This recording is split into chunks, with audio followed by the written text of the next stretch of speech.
주중에 말씀을 준비하면서 우연하게 불교의 탄어 스님이라는 분을 알게 되었습니다. 저는 잘 모르는 사람인데 불교계에서는 매우 유명한 분이고 살아계실 때는 종교계뿐만 아니라 불교 대학교인 동국대학교에 계셨기 때문에 교육계에도 상당한 영향을 미치셨던 분이라고 합니다. 이분이 어려서부터 천재, 신동 소리를 듣고 자란 분이었는데요.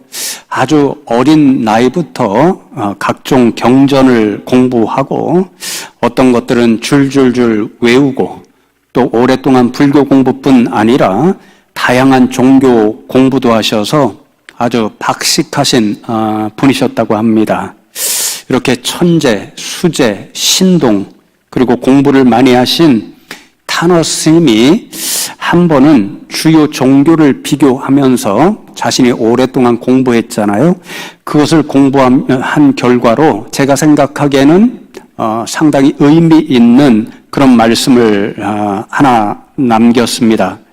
자기가 오랫동안 여러 종교 공부를 해보니까 기독교는 그 핵심을 아는데 단 일주일이면 충분했고 유교는 3년의 시간이 걸렸고 도교는 10년 정도의 시간이 걸렸고 불교는 얼마나 걸렸을까요? 30년의 시간이 걸렸다 그렇게 이야기합니다. 그래서 불교의 가르침이 제일 심오하고 깊이가 있다 이런 결론을 내렸다고 합니다. 들으니까 조금 기분이 나빠지지요. 불교는 30년 공부의 세월이 걸리니까 가장 심오하고 깊이가 있다면 단 일주일에 핵심 가르침을 알고 깨달은 기독교는 가장 깊이가 없다는 말인가? 기분이 좀 나빠지지만 그것은 본인 생각이고 우리는 동의할 수 없는 말이죠. 그런데 저는 이 이야기를 곰곰이 생각하면서 탄어 스님이 자신은 몰랐겠지만 아주 중요한 그러한 사실이 있다. 그런 생각을 하게 되었습니다. 30년이 걸려서 불교는 그 핵심을 깨우쳤다고 하잖아요. 그것도 어려서부터 신동, 천재 소리를 듣던 그분이 30년이 걸렸다는 것은 불교에서 말하는 구원의 길이 그만큼 얻기가 어렵다 하는 것을 스스로 고백합니다. 여러분, 불교에서 말하는 구원의 길이 무엇인가요? 부처의 경전을 열심히 읽고 공부하고 수양의 수양을 거듭해서 부처처럼 어떤 깨달음의 경지, 불교에서 말하는 해탈의 경지에 이르를 때에 구원을 얻었다. 그렇게 이야기합니다. 철저하게 인간이 노력해서 구원을 얻는 그런 구원의 가르침을 이야기합니다. 그 이야기가 무엇인가? 불교에서 말하는 이런 구원의 길, 인간의 자력 구원의 길이 그만큼 어렵고 힘들다 하는 것을 이야기합니다. 그런데 기독교는 일주일이면 그 핵심을 깨달을 수 있었다 하는 이야기는 그만큼 기독교에서 가르치는 구원의 길이 아주 단순하고 쉽다는 것을 의미하는 거죠. 일주일도 필요 없죠. 복음을 잘 듣고 깨달았고 용접하면 그 구원은 그 순간 단지 몇 분 사이에도 이루어질 수 있습니다. 너무 간단하죠. 왜냐하면 구원의 길은 예수를 구주로 믿고 영접하면 하나님께서 선물로 주시는 인간의 수십 년의 노력을 통해서 얻는 그런 일이 아니라 우리의 믿음을 보시고 하나님이 주시는 선물이기 때문에 그렇습니다. 여러분은 어떤 구원의 길을 선택하시겠습니까? 제가 설명드린 이 이야기가 오늘 말씀을 이해하는 데 참 도움이 될 것이라 생각해서 먼저 이 말씀을 드렸는데요. 지금 갈라디아 교회에는 큰 어려움이 있습니다. 교회의 개척자인 사도 바울이 교회를 떠난 후에 거짓 교사들이 들어왔습니다. 그 거짓 교사들이 들어와서 성도님들에게 사도 바울이 전하고 가르친 복음과는 전혀 다른 복음, 거짓, 가짜 복음을 가르쳤습니다. 그들이 가르친 가짜 복음은 율법의 복음이었죠. 예수를 믿는 믿음의 일로는 충분하지 않고 모세를 통하여 주신 율법을 철저하게 지켜야 구원을 이룰 수 있다, 완성할 수 있다. 더욱이 가장 중요한 할례의 규례를 따라 유대인처럼 할례를 받고 유대인이 되어야 구원을 100% 성취할 수 있다. 이렇게 가르쳤습니다. 안타깝게도 갈라디아 교인들 가운데는 이런 거짓 복음에 빠진 사람들이 있었기 때문에 교회에 큰 어려움이 생기고 말았습니다. 제가 이 어려운 장면을 상상하면서 평소와는 다르게 조금 엉뚱한 그런 질문을 스스로 던져보았는데요. 이 율법의 복음을 가르치는 거짓 교사들의 가르침이 다 나쁜 것일까? 이런 생각을 해보았습니다. 좀 엉뚱하지요? 그런데 조금 확장시켜서 이 율법주의자들은 복음서에서 나오는 서기관들이나 바리새인들, 그들과 똑같은 정신을 가르치잖아요. 율법을 철저하게 지켜야 된다. 이 가르침을 가르치는데 그들의 이 가르침이 100% 나쁜 것일까요? 그렇지 않은 것 같습니다. 하나님이 주신 말씀을 철저히 지키고 순종해야 한다. 그 정신은 우리도 배워야 합니다. 그래서 예수님께서도 뭐라고 말씀하시냐면요. 마태복음 5장 20절 말씀에 내가 너희에게 이르노니 너희 의가 서기관과 바리새인보다 더 낫지 못하면 결코 천국에 들어가지 못하리라. 그렇게 말씀합니다. 너희 의가 서기관과 바리새인보다 더 나아야 한다는 예수님의 말씀은 서기관이나 바리새인, 철저히 하나님의 율법을 지켜야 된다라고 했던 그들보다 더 철저하게 하나님의 주신 말씀을 지키고 순종하며 살아야 된다. 그 말씀인 거죠. 그러니 우리는 이들이 이야기하는 하나님의 말씀대로 살아야 한다는 그 정신은 더 낮게 배우고 실천해야 합니다. 그런데 이들의 문제가 무엇이냐면요. 하나님의 말씀대로 지키고 살아야 한다. 그것은 좋은 정신인데 그렇게 하는 것을 통해서 하나님 앞에 스스로 의롭다 여김을 주장할 수 있고 그래서 스스로 하나님으로부터 구원을 쟁취할 수 있다 생각한 것, 그것이 문제입니다. 불교의 가르침이 가르치는 인간의 노력을 통해서 얻을 수 있는 자력구원의 길을 그들이 생각하고 스스로 의롭게 될 수 있다 생각하고 스스로 구원을 얻을 수 있다 생각한 것, 이것이 문제인 거죠. 그들의 착각은 이것이 구원의 길이라고 생각한 것인데 사실은 구원의 길이 아니고 오히려 절망과 실패의 길이라는 것을 모릅니다. 그래서 갈라디아서 3장 1절 전반부의 말씀을 보시면 사도 바울이 어리석도다 갈라디아 사람들아 이렇게 책망합니다. 왜 어리석습니까? 거짓 교사들, 율법주의자들이 말하는 행위구원, 자력구원은 결국 구원의 길이 되지 못하고 실패의 길이 될 수밖에 없는데 그것을 알지 못하고 엉뚱한 거짓복음, 다른 복음에 빠져 있으니 어리석은 사람들아 제발 깨달으라, 이렇게 답답해서 책망하는 말씀입니다. 그래서 사도 바울은요, 이 갈라디아서의 말씀을 적어가면서 가장 염두에 두었던 한 가지가 무엇이냐면요, 어리석은 그 길에서 어떻게 하면 갈라디아 교인들이 벗어나게 할 수 있을까? 율법의 길은, 행위의 길은 구원의 길이 아니라는 것을 어떻게 깨닫게 해줄 수 있을까? 그것을 굉장한 관심사로 삼고 이 갈라디아서의 말씀을 적었습니다. 갈라디아서 말씀을 읽어보면 그래서 왜 율법과 그 행위의 길이 구원의 길이 되지 못하는가, 그것을 두 가지로 교훈해 주는데요. 오늘은 그 두 가지를 먼저 함께 나누고 그 율법의 행위, 그것이 구원의 길이 되지 않는다라면 도대체 무엇이, 어떤 길이 구원의 길이 되는가, 그것을 말씀드리면서 설교를 끝내려고 합니다. 두 가지라고 말씀드렸죠. 첫째, 사도 바울은 우리 인생들이 율법이 요구하는 완벽주의를 충족시킬 수 없기 때문에 율법의 행위는 구원의 길이 될 수 없다. 그렇게 가르칩니다. 제가 휴가 떠나기 전에도 읽었던 말씀인데 갈라디아서 3장 10절의 말씀을 보시면 무릇 율법 행위에 속한 자들은 저주 아래에 있나니 기록된 바 누구든지 율법책에 기록된 대로 모든 일을 항상 행하지 아니하는 자는 저주 아래에 있는 자라 하였음이라. 그렇게 말씀합니다.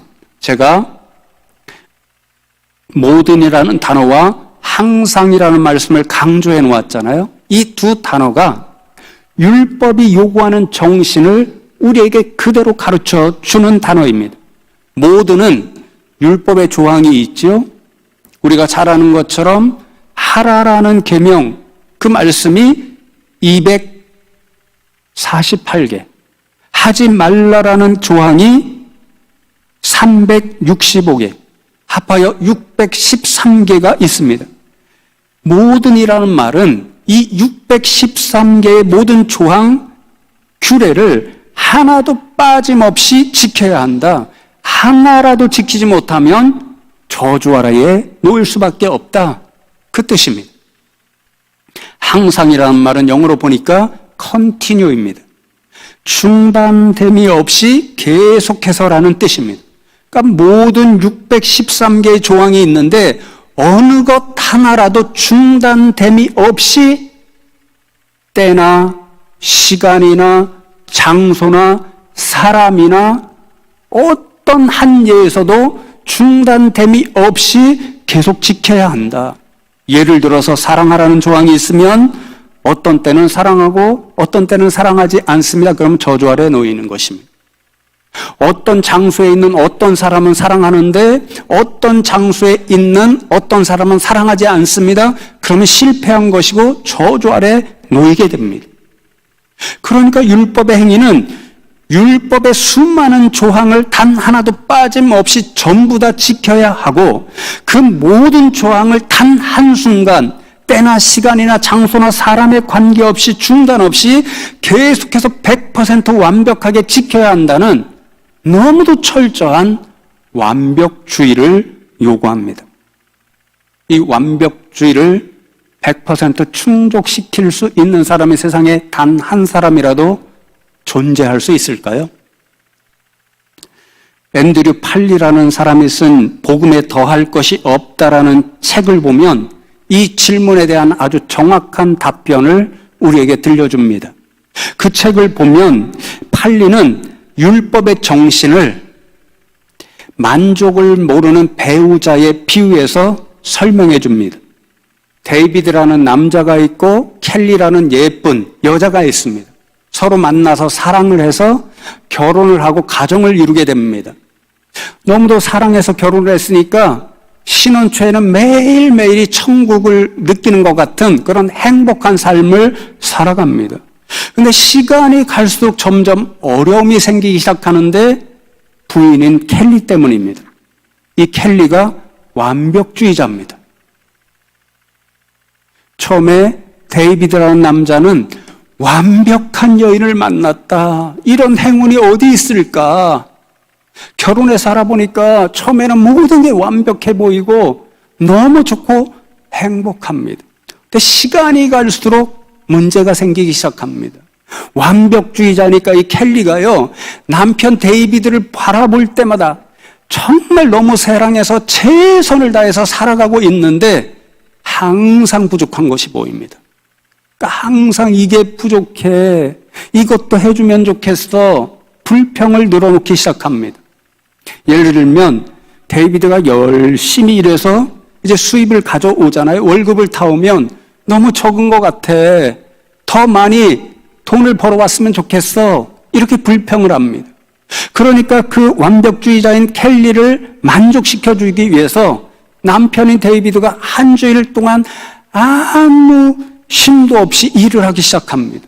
주중에는 자신의 본업인 공사 현장, 건설 현장에 가서 감독으로 일하고 주말에 다른 사람들이 다 쉴 때에 자동차 판매를 부업으로 삼아서 계속해서 더 많은 수입을 가져다가 부인에게 주는 거죠. 그런데 켈리는 만족을 모르는 완벽주의자입니다. 그러니까 또 요구하죠. 당신이 나를 더 도와줘야 내가 행복하겠어요. 집에 오시면 청소도 좀 해주세요. 빨래도 좀 해주세요. 가끔가다 식사도 좀 만들어서 해주세요. 그렇게 요구하기를 시작합니다. 데이비드는 아내의 요구를 들어주려고 매일 최선을 다합니다. 그런데 점점 시간이 지나고 점점 완벽주의자인 아내의 요구를 들으면 들을수록 아내를 100% 충족시킬 수 없는 자신의 모습을 발견하게 됩니다. 그러니까 어떻게 될까요? 점점 더 괴롭습니다. 죄책감이 생깁니다. 완벽주의자인 아내, 내가 사랑하는데 100% 만족시켜주지 못하는 나는 불쌍한 부족한 사람이니까 어떻게 하면 좋을까? 죄책감이 생기고, 그러면 그럴수록 시간이 지나가니까 완벽주의자인 켈리에게는 남편의 불평거리가 점점 더 보이게 되는 거죠. 어떻게 되었을까요? 결국 남편이 아내로부터 버림을 받았습니다.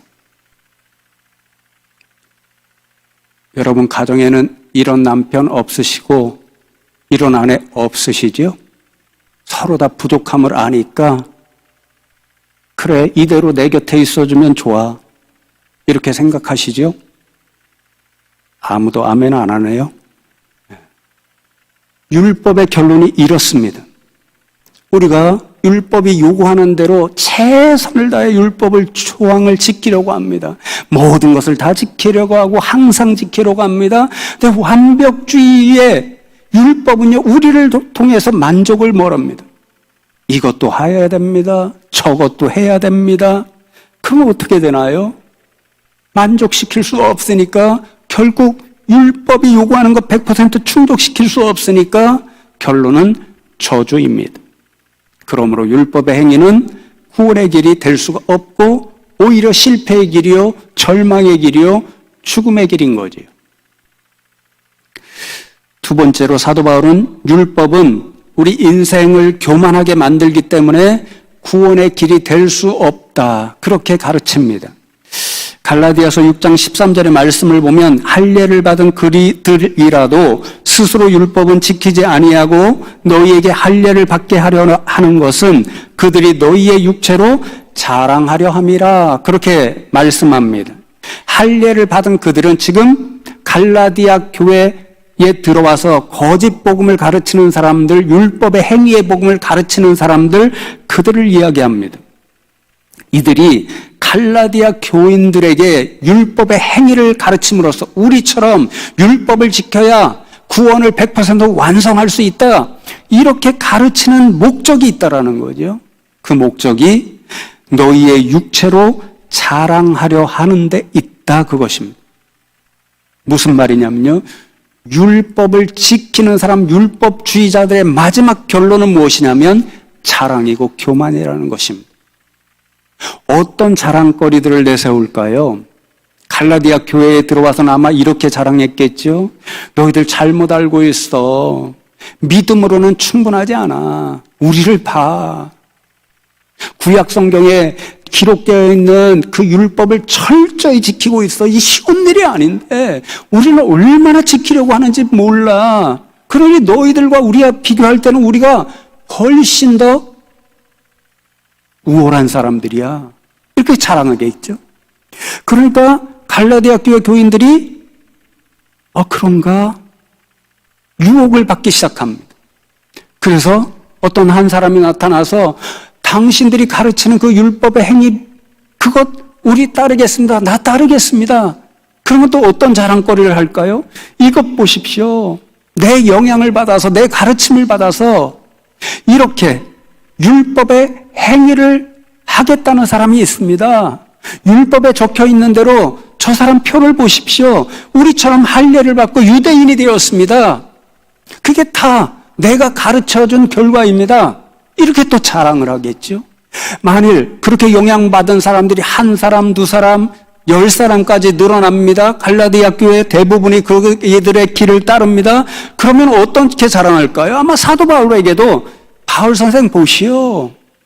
당신이 이 사람들 복음을 전파해서 교회를 이뤘다고 하지만 이제 이 사람들은 다 우리의 제자들이요, 더 이상 당신 제자들이 아니에요. 왜냐하면 우리의 가르침이 더 완벽하고 우리가 가르치는 구원의 길이 더 완벽하기 때문에 저 사람들이 우리를 따르는 제자들이 되었어.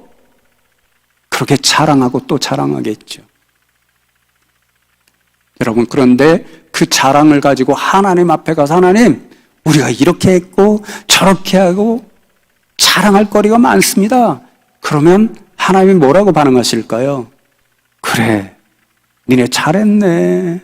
자랑할 게 많네. 더 자랑해봐라. 그렇게 하실까요? 아니죠. 이 교만한 인생들아. 이렇게 책망하실 겁니다. 제가 가끔 철로역정 이야기를 하는데요. 철로역정을 쓰신 존 버년 선생이 이 율법주의자들과 똑같은 경험을 했습니다. 이분이 회심하기 전에는 소위 말해서 자신 마음대로 살아가는 막 살던 인생이었습니다. 직업이요, 시장에서 땜쟁이였습니다. 우리 어린 시절에 시장에 가면 냄비 같은 거 구멍 난 거 가져가면 그 납 같은 걸로 이렇게 땜질해주는 사람이 있었잖아요. 그런 직업을 가지고 있었습니다. 시장에서 험한 일을 하다 보니까 이분이 자신이 고백한 그대로입니다. 정말 나쁜 삶을 살았습니다. 노름을 아주 좋아했어요. 저도 시골에서 살아가면서 어르신들이 노름하고 폐가 망신했다 이런 소리를 들었는데요. 버는 족족 가서 노름으로 다 잃었습니다. 그러니까 당연히 화도 나고 화를 다스리려니까 술도 좋아했습니다. 술을 얼마나 좋아해서 많이 마셨는지 모릅니다. 그리고 자신이 일생 가장 부끄럽다고 생각한 일이 입술의 말이었습니다. 말이 나가면 하나도 예쁜 말이 안 나가고 전부 욕으로 나갑니다. 그러니까 다른 사람들이 아예 상대조차 하기를 싫어하는 그런 인생으로 살아갑니다. 그러다가 존 기포드 목사님이라는 분을 만나서 이렇게 살아서는 안 되겠다 생각하고 회심하게 됩니다. 그런데 본인이 고백하는 음성을 들어보면 회심한 후에 얼마 동안 그 삶의 방향이 엉뚱한 방향으로 나아갑니다. 내가 회심을 했으니까 이전의 삶과는 다른 삶을 살아야지. 전에는 얼마나 악한 사람으로 살았는지 몰라. 이젠 착한 행동을 하는 선한 사람으로 살아가야지. 그래서 전에 하던 노름도 내려놓았습니다. 술도 더 이상 마시지 않습니다. 그리고 굉장히 고치기 어려웠지만 입술로부터 나가는 모든 욕재거리를 다 끊어냈습니다. 참 좋은 모습이죠. 그런데 그것 때문에 자신 마음에 율법주의자들이 보여주었던 이상한 마음이 생기기 시작했습니다. 주변에 아는 사람들이 있잖아요. 존 버년이 이전에 어떻게 살았는지, 얼마나 악한 모습으로 살았는지, 그런 사람들이 존 버년이 변화된 모습을 보니까 깜짝 놀랍니다. 칭찬하기 시작합니다. 저 사람 진짜 변했네. 저 사람 진짜 예수를 잘 믿는 사람 되었네. 전에는 악하기 그지 없었는데 정말 착한 사람 되었네. 예쁜 행동 저렇게 많이 하네. 칭찬을 듣기 시작하니까요, 자신도 모르게 아 그래, 내가 그런 사람이 진짜 되었지. 정말 착한 사람 되었지. 정말 좋은 사람 되었지. 어깨에 힘주며 다니는 자랑하고 교만한 마음이 저절로 생겼습니다. 우쭐해하는 거죠. 그런데 밖으로 사람들에게는 그렇게 하면서도, 그래서 스스로 우쭐한 것처럼 보여주면서도 그 내면에는 계속해서 죄책감이 사라지지 않고, 그러면 그럴수록 자신이 착한 일을 하고 있구나, 선한 일을 하고 있구나 자랑하는 마음이 생기면 생길수록 마음속에는 더 큰 죄책감이 생깁니다. 왜냐하면 다른 사람들이 보기에는 완전히 변한 것처럼 보이지만 자신 마음에는 알고 있거든요. 양심의 가책으로 알고 있거든요. 완벽하게 말씀대로 여전히 살아가지 못한다는 것, 부족함이 많다는 것을 아니까 위선자와 같은 이중적인 모습, 밖으로는 교만해서 우쭐하고 속으로는 죄책감만 쌓여가고, 한동안 그런 삶을 살아가는 모습을 깨닫고 하나님 앞에 철저히 회개했다는 것입니다. 여러분, 이것이 율법과 행위, 율법자들의 결론입니다. 율법의 행위는 결국 자랑을 만들어냅니다. 그러면 그 길을 따라가는 사람들은 교만한 거죠. 어떻게 됩니까? 자신의 행위가 모든 사람을 바라보는 기준이 됩니다. 당신들 나처럼 예쁘고 좋은 일 많이 하십니까? 나는 교회 봉사 이렇게 많이 하는데 당신은 왜 안 하십니까? 나는 하나님의 교회, 하나님 나라를 위해서 이렇게 물질을 많이 드렸는데 당신은 얼마나 물질을 많이 드렸습니까? 나는 교회에 일이 있을 때마다 이렇게 나와서 봉사하는데 당신은 얼마나 나와서 봉사했습니까? 자기가 기준이 돼서 교만하니까 다른 사람들 다 평가하고 판단합니다. 자신이 하나님 노릇하는 거지요. 그것을 영어로 playing God, 하나님 역할을 한다, 하나님 노릇을 한다. 그것이 교만이라는 것입니다. 그러니 교만하면 구원의 길이 될 수 없죠. 그렇기 때문에 율법은 구원의 길이 될 수 없습니다. 율법의 행위가 구원의 길이 아니라면 도대체 무엇이 구원의 길일까요?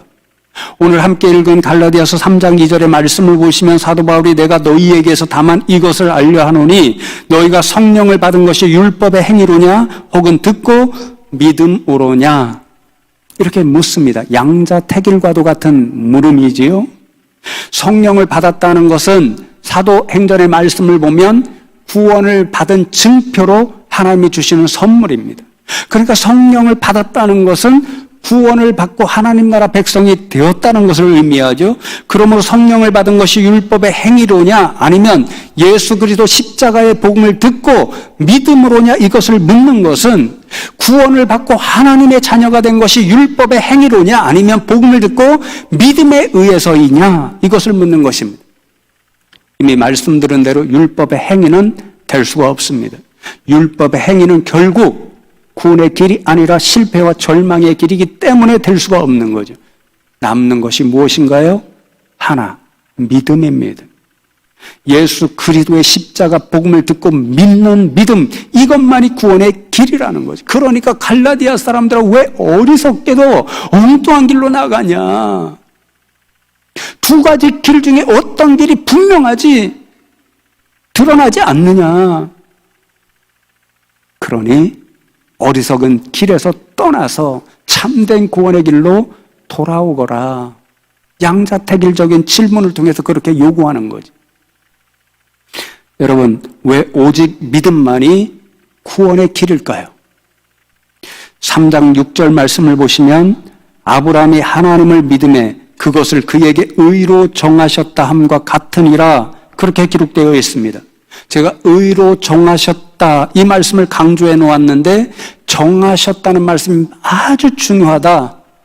주중에 말씀을 준비하면서 그렇게 깨달았기 때문입니다. 원어를 찾아보니까 로기조마인데 이 말의 의미가 그렇게 여기다, 판단하다. 그래서 그렇다고 정하고 결정하다. 이런 뜻입니다. 그러니까 하나님께서 아브라함을 의롭다고 판단하고 그렇게 결정하신 이유가 율법의 행위를 그가 지켜서가 아니라는 거죠. 믿음 때문에 그렇게 판단하고 정하셨다라는 거죠. 창세기 15장 말씀에 보면 하나님께서 아브라함에게 나타나시지요. 자녀가 없습니다. 근데 걱정하지 말아라. 내가 자녀를 줄 것이고 상속자를 줄 것이다. 그렇게 약속의 말씀을 들려주실 때에 아브라함이 그 말씀을 듣는 순간에는 아무런 그렇게 믿을 근거가 없는데 하나님이 그렇게 말씀해 주셨으니까 어느 때에는 반드시 하나님 말씀하신 대로 내게 자녀를 주실 것이다. 그렇게 신뢰하고 믿었습니다. 그러니까 하나님께서 그것을 보시고 그 믿음을 보시고 아브라함을 의롭다 판단하시고 그렇게 정하셨습니다.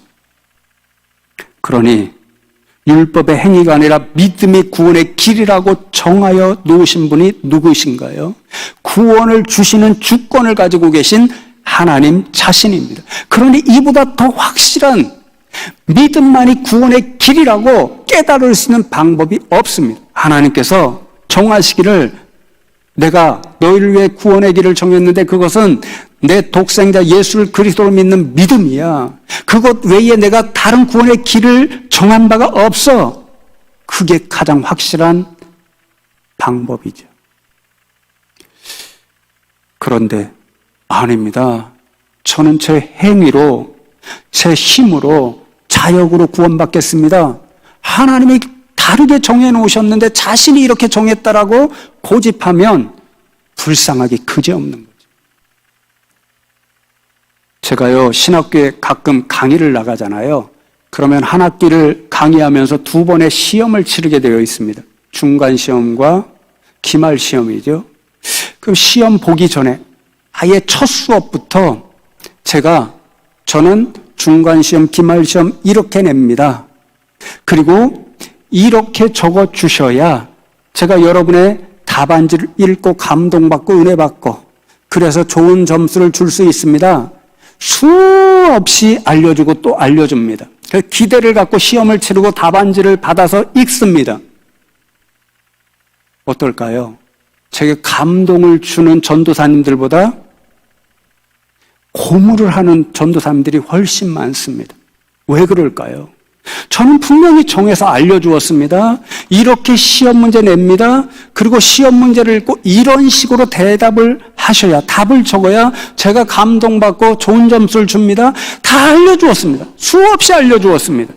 그런데 그렇게 적은 사람이 별로 없습니다.